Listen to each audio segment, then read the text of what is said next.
One of the many choices that every photographer has to make before we hit that shutter is to whether save our image in a camera using a RAW format or a JPEG format.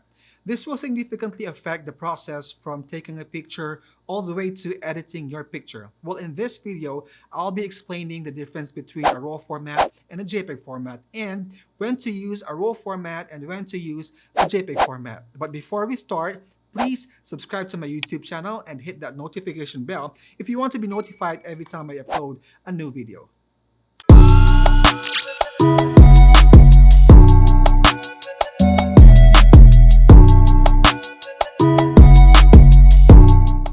To start with, let us first define a RAW format and a JPEG format.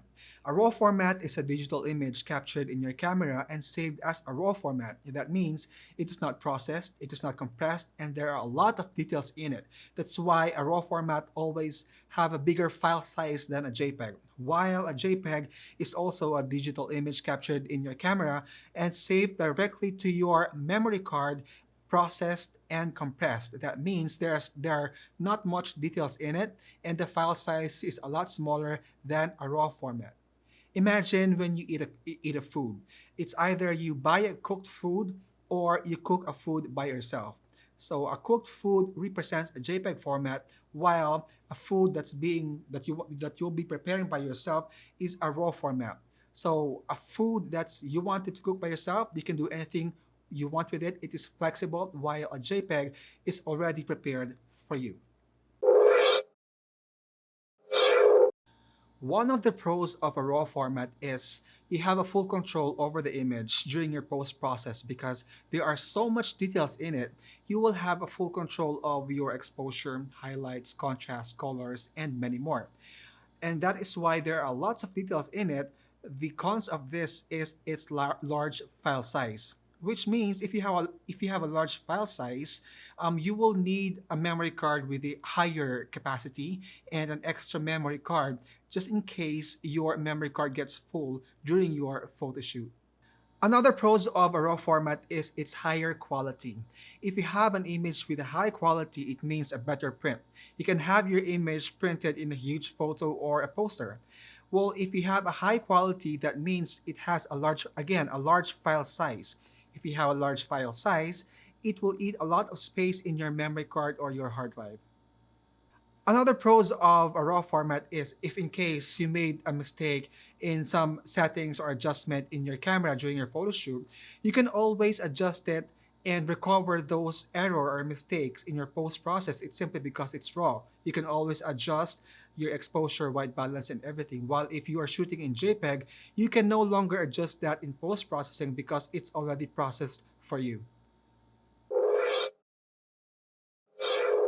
One of the pros of a JPEG is it doesn't eat much space in your memory card and hard drive.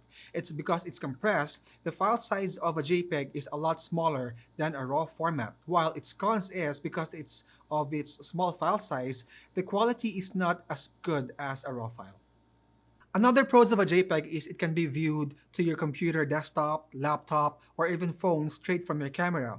This is because a JPEG is a generally accepted format that can be viewed to any devices, while a RAW format is not really an image yet, unless you processed it in a special program or software and saved as a viewable format and can be viewed to any devices. Another pros of a JPEG is it's already sharp straight from the camera, while a RAW format needs to be sharpened in the post process. Now, when to use a RAW format? Use a RAW format if you do not have a perfect lighting condition.